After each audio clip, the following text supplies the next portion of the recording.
Nunca les dije a mis padres que era juez federal. En Navidad señalaron hacia el cobertizo helado. «Hazte cargo de la vieja carga», dijo mi padre. Adentro, encontré a mi abuelo temblando. Hice una sola llamada. «Ejecuten las órdenes de arresto». Las manos de mi abuelo tenían la temperatura equivocada. Ese fue el detalle que rompió con todo lo demás. No el cobertizo, no la cobija gastada y delgada como el papel, no el tinte azulado en el borde de sus labios, no el calentador eléctrico desconectado en la esquina, como el remate de un chiste que alguien olvidó terminar. Sus manos. Walter Hayes había pasado 40 años haciendo trabajo físico, construcción, luego carpintería de acabados, después 30 años con su propio taller, y sus manos siempre habían sido las manos de un hombre que las usaba, cálidas, ásperas y presentes. Estaban frías de esa manera específica, en que algo está frío cuando el calor lo ha estado abandonando por mucho tiempo. Me agaché en la oscuridad de ese cobertizo en Nochebuena, sostuve sus manos entre las mías y sentí su temperatura, y comprendí, con esa claridad particular que llega al cuerpo antes que a la mente,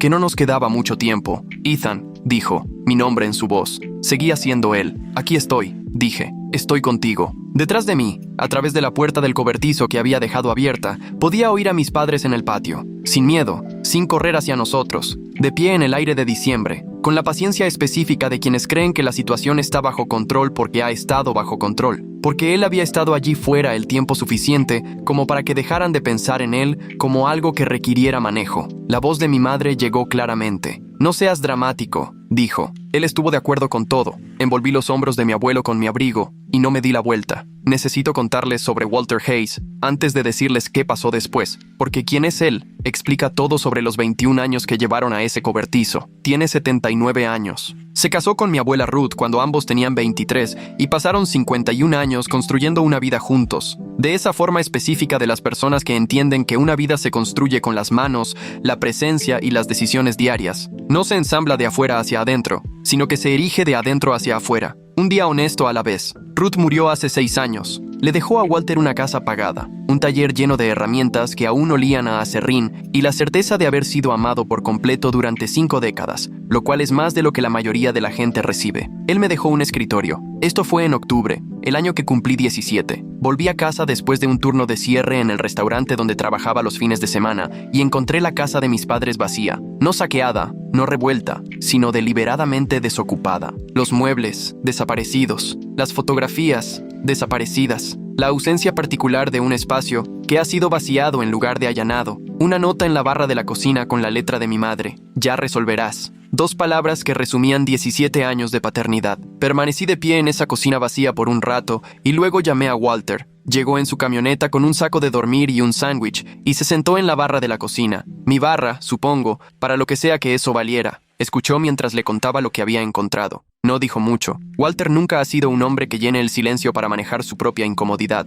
Lo que dijo fue, «Te quedarás conmigo por ahora». Luego, tras una pausa, «Y, Ethan, constrúyete sobre días honestos. Es el único cimiento que no se mueve». Lo decía en un sentido práctico. Quería decir, haz el trabajo que tienes enfrente, el trabajo real, el que requiere que te presentes, que estés presente y que produzcas algo tangible al final. Lo decía como lo diría un carpintero. Primero la estructura, luego el adorno, y conoce la diferencia. Me mudé a su cuarto de huéspedes. Viví allí durante 2 años. Me gradué de la preparatoria mientras trabajaba en la construcción al amanecer y estudiaba por la noche. Pagué mi propia universidad. Pagué mi propia facultad de Derecho en la Universidad de Boston, préstamos, programas de trabajo y estudio, y 3 años durmiendo menos de lo que necesitaba. Trabajé como asistente legal para una jueza de circuito federal llamada la Honorable Catherine Morrow, una de las 3 personas más agudas que he conocido, quien al final de mi pasantía me dijo que yo tenía una facilidad para encontrar la estructura dentro de situaciones complicadas. Lo dijo como un cumplido. Yo lo tomé como una descripción. Ejercí derecho federal durante 8 años,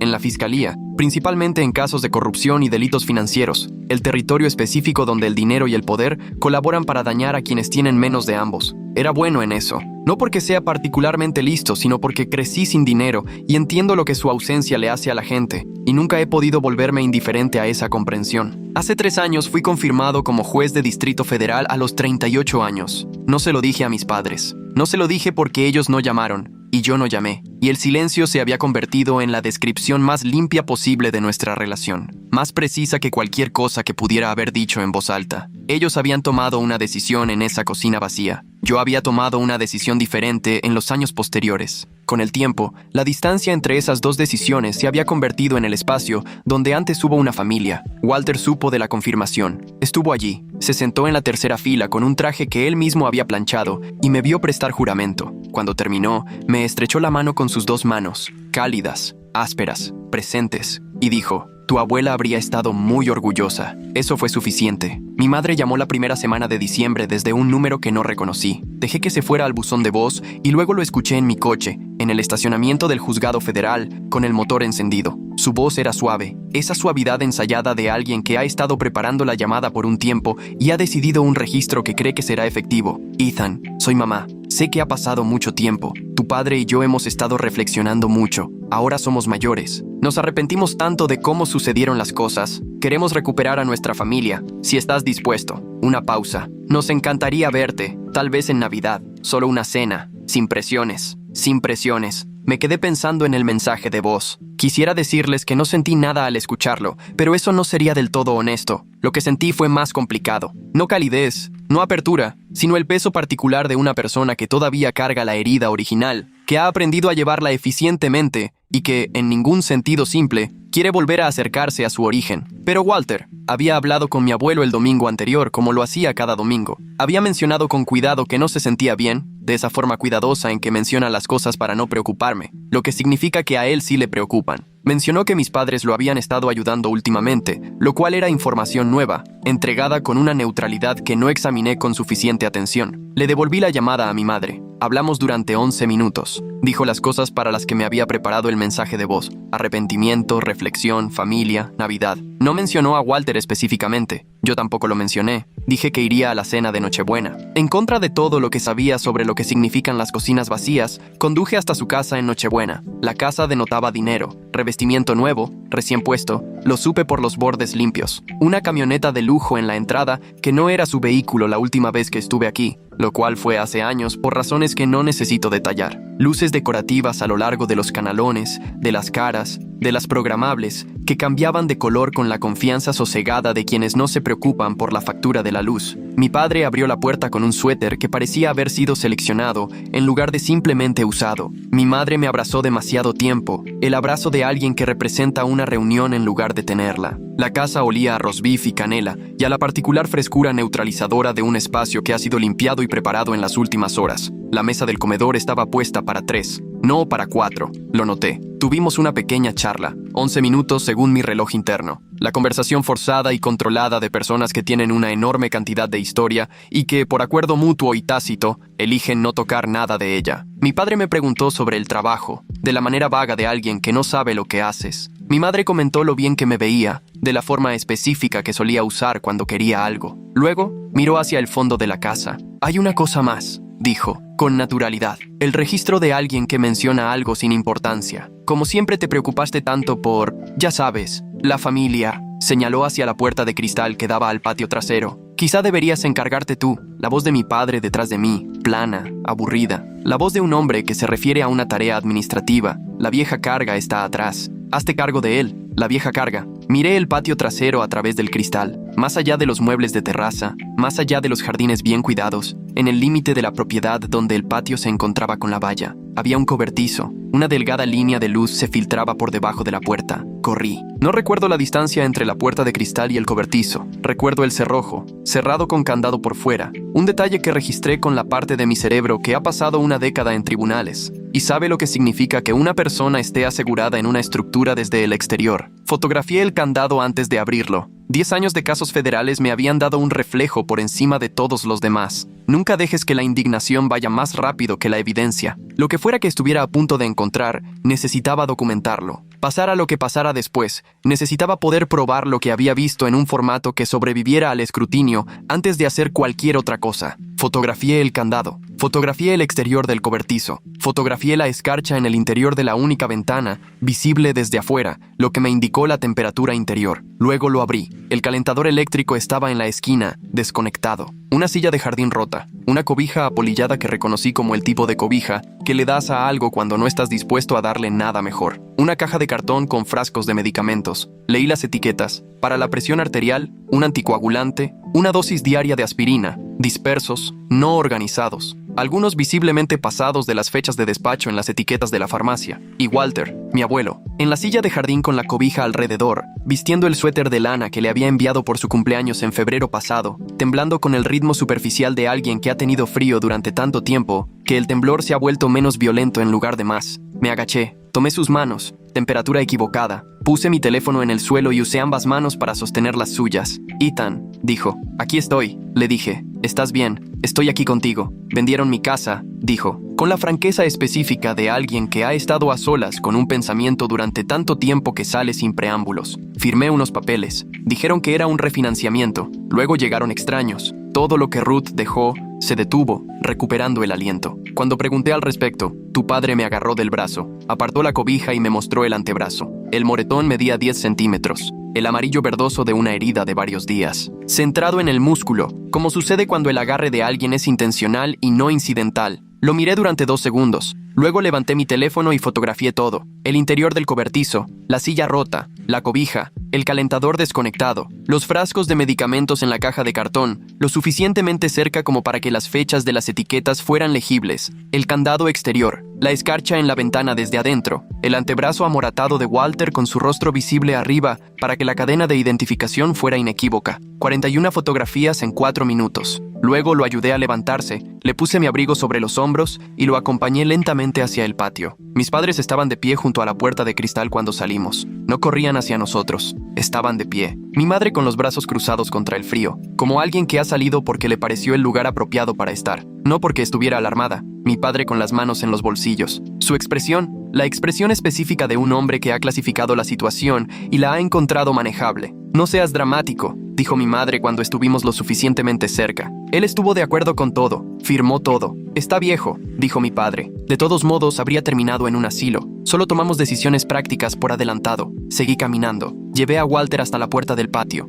La abrí. ¿Puedes quedarte aquí un minuto?, le dije en voz baja. Me miró. Estoy bien, dijo. Seguía siendo él. Me volví hacia mis padres. Tenían la mirada de gente que espera una discusión, preparada para la recriminación, para la voz alzada, para la confrontación emocional que creían poder manejar porque ya me habían manejado antes. Mi padre tenía 20 años de práctica menospreciándome. Todavía veía al chico de la cocina vacía, al estudiante sin dinero, al hijo que se fue y construyó algo sobre lo que nunca preguntaron. No veía en lo que me había convertido. Me acerqué. ¿Qué eres exactamente ahora, Ethan?, dijo mi padre, con un ligero énfasis en exactamente. El registro de alguien que cree que la respuesta va a ser más pequeña que el momento. Metí la mano en el bolsillo interior de mi abrigo. Llevo una cartera de credenciales, de cuero negro, con el sello federal grabado en la cubierta. Del tipo de cosa que casi nunca necesito mostrar porque el tribunal sabe quién soy antes de que entre. La tengo desde hace 3 años y la he usado públicamente quizás 4 veces. La mantuve abierta bajo la luz del patio, el tiempo suficiente para que ambos leyeran cada palabra. Mi madre la miró primero.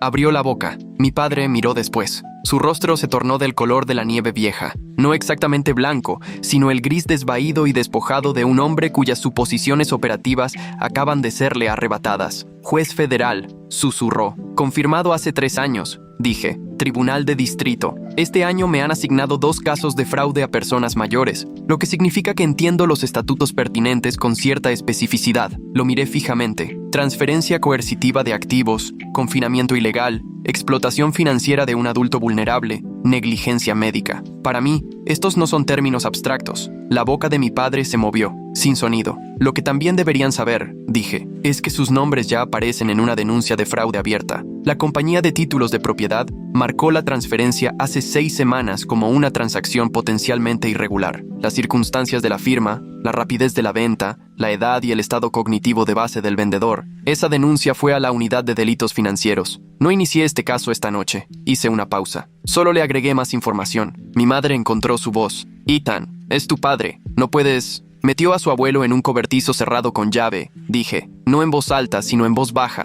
en diciembre, con un calentador desconectado, mientras ustedes servían roast beef adentro. La miré, y lo llamaron la vieja carga. Saqué mi teléfono, marqué. La llamada se conectó al segundo timbrazo. Me identifiqué, di la dirección. Confirmé de memoria el número de caso abierto, uno de los 2 o 3 números en esta situación que había buscado en mi coche antes de entrar, porque no había venido aquí sin preparación alguna. Ejecuten las órdenes de arresto del caso de fraude existente, dije. Estoy en el lugar de los hechos. Tengo a un adulto vulnerable que necesita evaluación médica y transporte inmediatos. ¿Sí? Oficiales y servicios de protección de adultos. Ambos, por favor. Terminé la llamada. Mi padre me miró con la expresión de un hombre que, hasta ese momento, creía que la sangre era una especie de protección, que la familia significaba algo en la dirección específica en que él necesitaba que significara. Una barrera, un silencio, una razón para que alguien mirara hacia otro lado. No lo era. No esta sangre, no la mía. Los oficiales llegaron en 14 minutos. 3 de ellos, un supervisor de patrulla llamado Sargento Marcus Webb,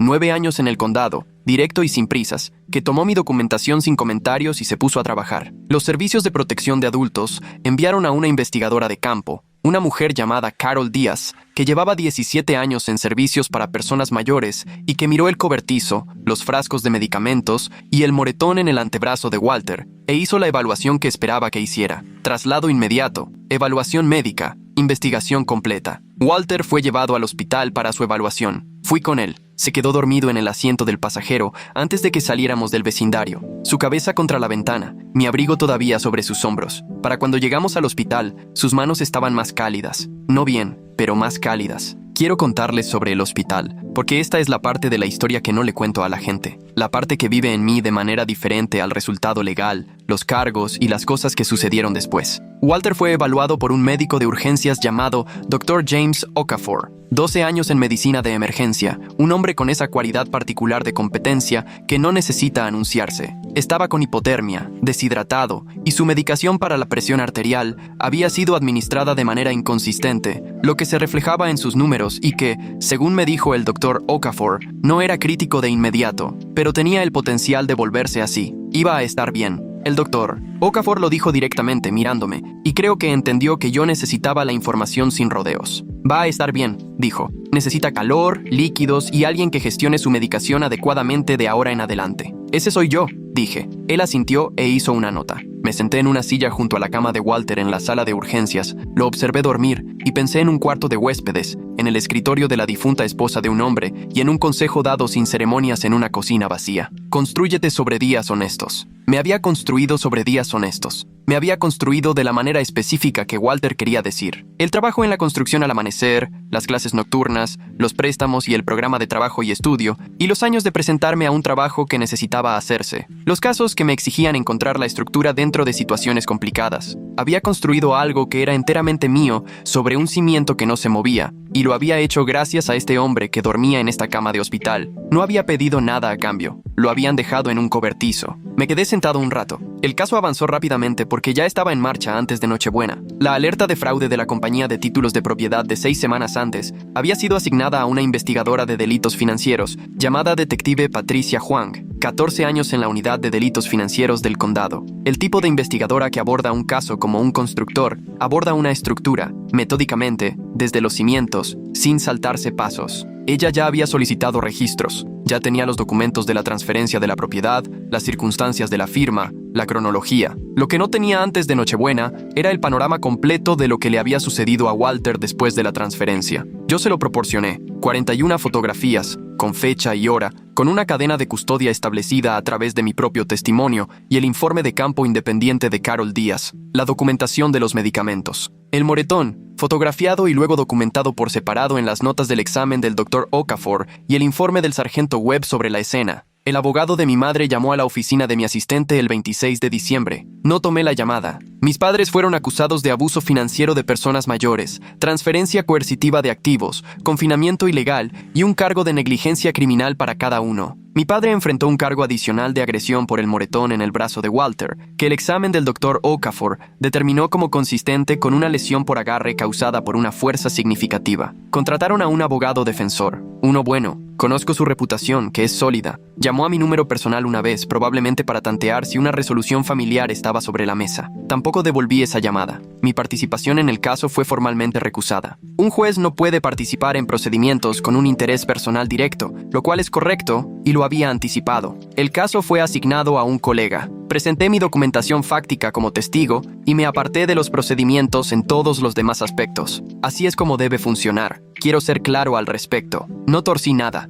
No usé mi posición como un arma. La usé como lo que es: una credencial, una red de contactos, una llamada que es respondida por la noche, un nombre que mueve el papeleo más rápido que el nombre de un civil. El sistema funcionó como se supone que debe funcionar cuando alguien con legitimidad lo usa correctamente. Mi padre quería que la sangre lo protegiera. Lo que la sangre realmente hace, cuando proviene de alguien a quien Walter Hayes crió, es estar presente. Walter se mudó a mi casa en enero. El cuarto de huéspedes, el que tenía configurado como oficina en casa, se convirtió en su habitación, lo que se sintió como un tipo muy específico de justicia. Traje sus herramientas de la bodega donde habían estado desde la venta de la casa y monté un pequeño taller en el garaje. Y el primer sábado, después de que estuvo lo suficientemente bien como para pararse frente a un banco de trabajo, salió y pasó 3 horas haciendo algo con un trozo de roble blanco que no me mostró hasta que estuvo terminado. Era una caja pequeña, uniones ensambladas, sin herrajes, la tapa con un ligero bisel que la hacía cerrar con el sonido de una frase satisfactoria. La puso en mi escritorio sin ceremonia.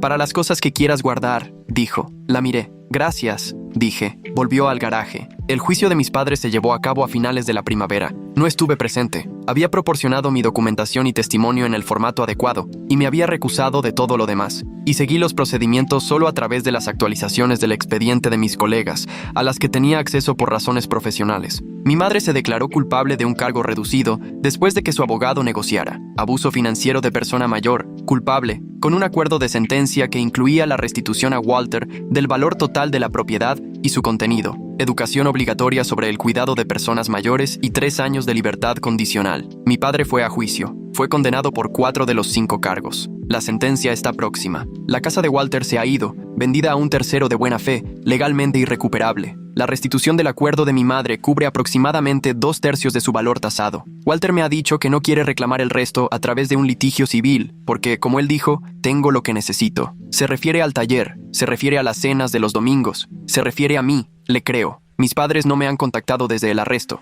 Yo no los he contactado. Descubro que no tengo nada que decir que sea útil, y nada que escuchar que no requiera más de mí de lo que estoy dispuesto a dar en este momento. Quizás eso cambie, quizás no. Mantengo la pregunta al margen de las cosas y me ocupo de lo que tengo enfrente. Lo que tengo enfrente la mayoría de los días es un expediente que requiere atención cuidadosa. Un escritorio que fue un regalo de una mujer que nunca conocí, pero que siento que conozco a través del hombre que amó. Un taller en mi garaje que es ocupado los sábados por la mañana por un hombre de 79 años que está construyendo algo que aún no me muestra. El domingo pasado, le pregunté a Walter qué estaba haciendo. Lo pensó. «Algo para tu tribunal», dijo. «Cuando esté listo». «No tienes que hacer eso», le dije. «Lo sé», dijo él. «Por eso lo estoy haciendo». Lo dejé volver al garaje.